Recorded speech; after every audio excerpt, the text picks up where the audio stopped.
Welcome back to Terror and Urban Myths. Tonight's theme is Do Not Open Your Eyes. We've got two listener stories, and they take this simple command, and turn it into something really creepy. By the way, for those of you tuning in for the first time, welcome. And make sure you hit that subscribe button, give us a like so you don't miss any of the future episodes. Yeah, it's so interesting how such a basic instruction can, make us feel so afraid. Mm-hmm. Like closing our eyes, and what happens, right? We're vulnerable then. It's like at the mercy of the unknown. It is as we kind of instinctively get it, the potential for something dangerous to be lurking just out of sight. It's like hide and seek when we were kids, but with much higher stakes. Right. Our first story, this takes us to a peaceful community in Puebla, Mexico. That listener, she was up late one night, so in kids' uniforms, pretty normal thing to be doing. Right. When all of a sudden she starts feeling this overwhelming sense of being watched. Yeah, that feeling of being watched, even when you're alone, it's definitely a common thread in these types of stories. Some people just say it's paranoia, but I think it's more than that. I think it speaks to a deeper intuition, like a primal awareness of energies or presences beyond our, immediate perception. It's definitely unsettling. Oh, yeah. Our listener tried to ignore it, but it just kept getting stronger and stronger to the point where she just had to look up. Oh, no. And when she did, she saw something that sent chills down her spine. Standing in the room was an elderly woman, just staring at the listener. Oh, wow. Her gaze was so intense and unnerving. It's like one of those classic things in supernatural stories, Yeah. A figure that seems to just appear out of nowhere. It plays on our fear of the unexpected, like something from the unknown coming into our reality. Exactly. It's like our brains just can't process it. The listener, she described, feeling this intense cold too, almost as if the temperature in the room had suddenly dropped. Yeah, like it's not just a presence. Yeah. It's something that can affect the environment. Yeah. And the fear was paralyzing. She couldn't move. She couldn't speak, just frozen there under the woman's gaze. It's a common physical response in these types of encounters, the cold, the paralysis. Some people think it could be a form of sleep paralysis, like when your mind is awake but your body's still asleep. And that can lead to hallucinations and feelings of terror. That's the thought. The encounter lasted about 20 minutes, which seems like forever when you're that scared. Oh, absolutely. Afterward, the listener was understandably shaken. Couldn't shake the feeling of dread, and that woman's stare just haunted her thoughts. I bet. What does she do? She talked to a neighbor about it. An older woman who was known in the community for knowing about local customs and beliefs. Oh, interesting. And her advice: avoid late-night activities.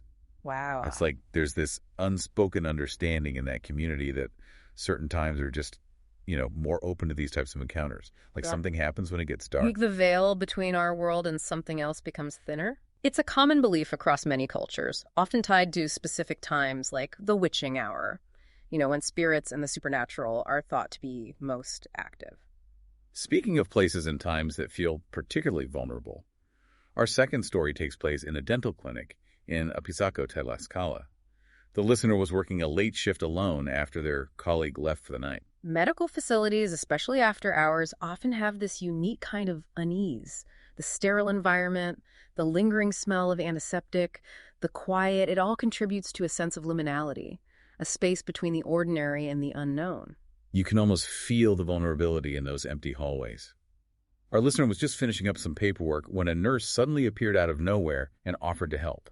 The unexpected appearance of a figure, especially in a place where we expect order and predictability, can be deeply unsettling. Yeah. It disrupts our sense of control, suggesting that we're not truly alone, even in a seemingly empty space. Like when you think you're the only one home and then you hear a noise. Our listener politely declined the nurse's offer, already feeling uneasy. But things took a truly terrifying turn after a quick trip to the restroom. Sometimes the most terrifying experiences occur in the most mundane settings. We let our guard down, assume we're safe, and then the unexpected shatters that illusion of security.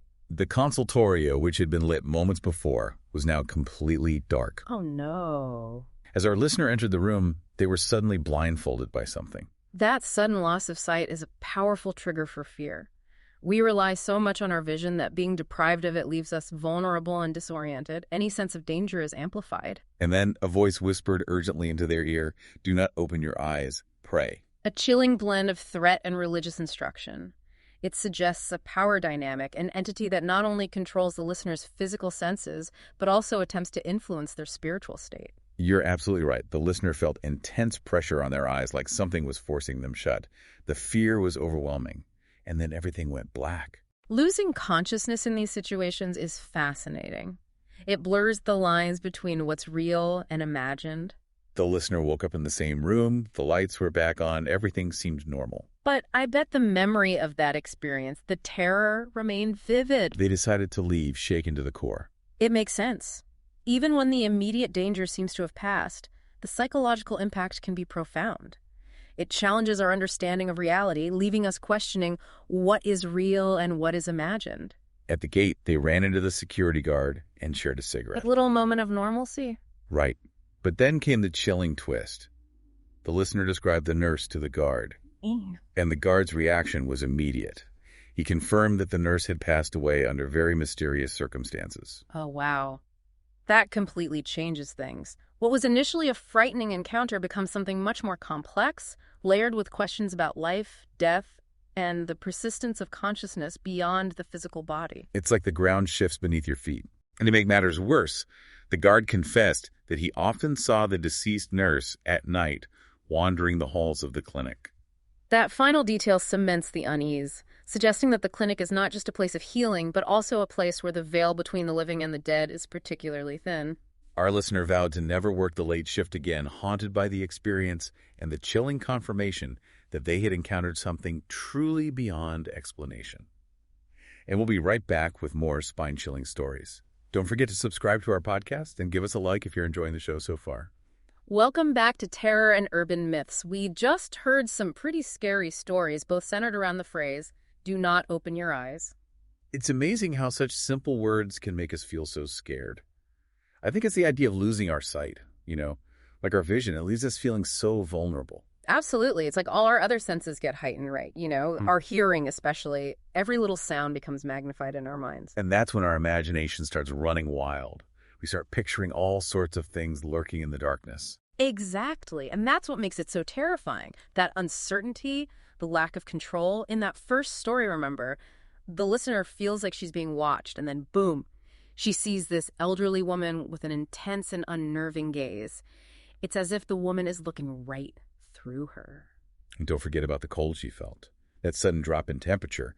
It's like whatever was there was affecting the environment. Yeah, that's something that a lot of people report in these kinds of encounters. Some researchers think it might have to do with electromagnetic fields. They can fluctuate in areas with reported paranormal activity. It's so interesting how these stories combine elements of folklore and psychology and even physics.